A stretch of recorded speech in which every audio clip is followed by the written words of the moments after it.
ये टॉपिक हम लोग पहले भी डिस्कस कर चुके हैं, ई श्रम कई बार, 2-3 बार हम इसको डिस्कस कर चुके हैं करंट अफेयर प्रोग्राम के अंदर।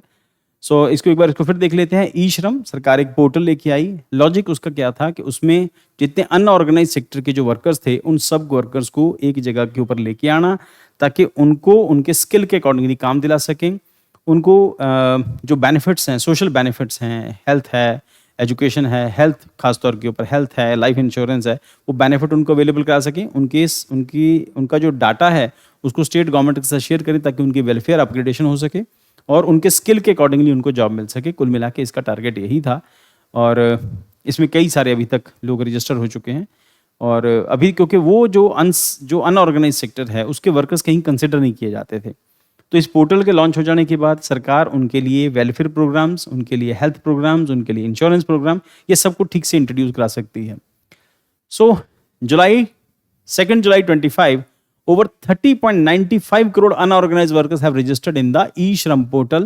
The portal has now been upgraded to support to 22 Indian languages.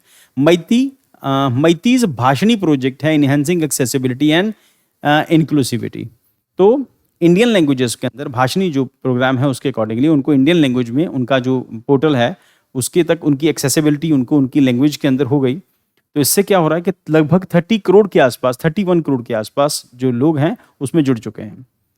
So what is eShram portal? Launched by ministry of labour and employment. Prelim के लिए क्वेश्चन है बेटा। लॉन्च डेट 29 अगस्त। Objective to create national database for unorganised workers. कुल मिला के ये कि नेशनल अनऑर्गेनाइज्ड वर्कर के लिए एक डाटाबेस जो है प्रिपेयर करना। Ensuring target delivery for the welfare schemes.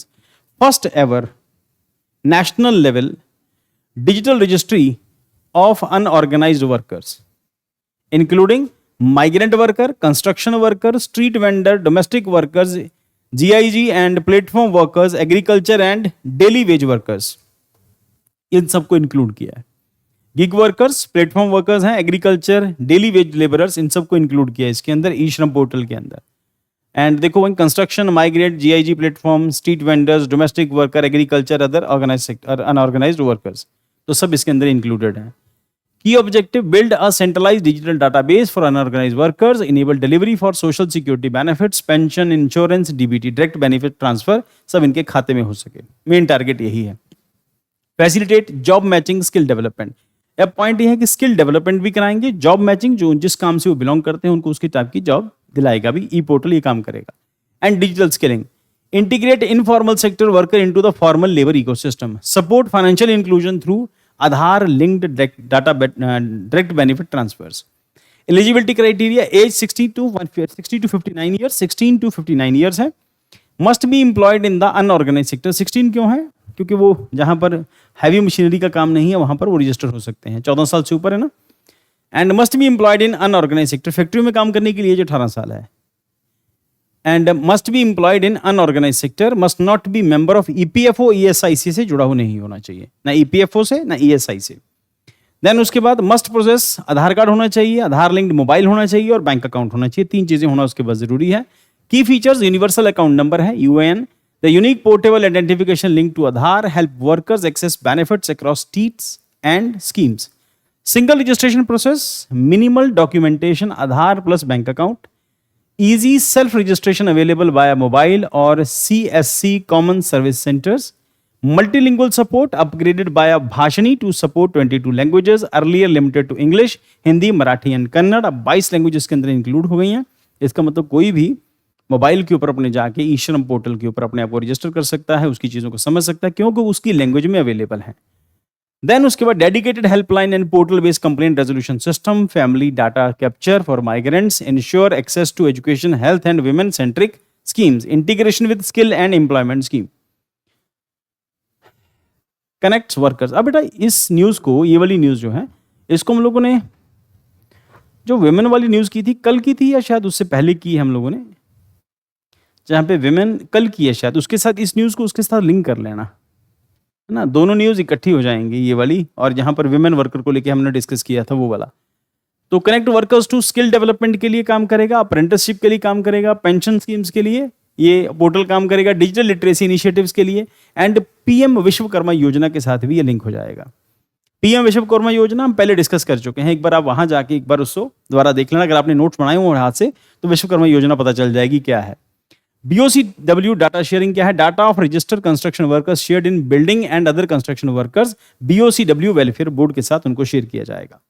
Data sharing portal allow state UTs to secure access to eShram data, enable targeted delivery for welfare schemes and state initiative. जो भी state initiative लेगी उसके साथ उनको link कर लेंगे, जो भी उनको बेनिफिट्स पहुंचाने हैं उसके साथ लिंक कर लेंगे। देन उसके बाद significance of eShram portal, first digital platform है, comprehensively bring unorganised workers into the policy radar, aids direct benefit transfer and emergency response, for example COVID-19 cash transfers, provides groundwork for universal social security and envisioned under the Code of Social Security 2020 enhances federal coordination and labor welfare। तो e-Shram portal के ये सारे advantages होंगे। Then उसके बाद challenges क्या है? लो digital literacy among workers, ये सब एक बड़ा इशू है, बट मुझे इतना बड़ा इशू लगता नहीं, क्योंकि ग्रेजुअली सभी लोग मोबाइल चलाना सीख गए। जो मोबाइल चलाना सीखे तो ये भी धीरे धीरे आ ही जाएगा, नहीं आएगा तो लोग सीख लेंगे, ग्रेजुअली डेवलप हो जाएगा। गुड इवनिंग बेटा। देन उसके बाद data upgradation and portability across states still limited, inadequate convergence with other welfare database, PM Kisan, ration card and sustainable of scheme delivery when workers shift jobs to migrate.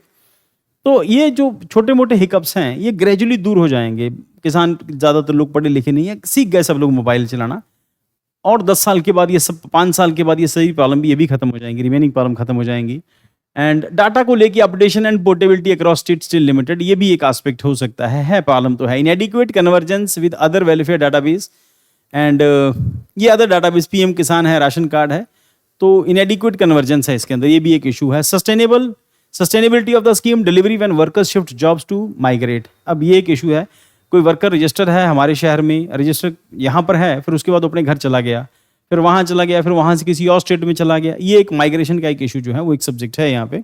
Interstate portability of benefits yet to fully operationalise, अब interstate portability है, gradually उसके ऊपर भी काम होगा और जल्दी वो भी सॉल्व हो जाएगी। Way forward, strengthen coordination between centre state UT labour departments and ensure real time data integration with other welfare schemes, enhance awareness campaign in the rural tribal regions, use eShram data for designing target GIG workers and regulations, link e-shram with e-shram card to facilitate portability and access।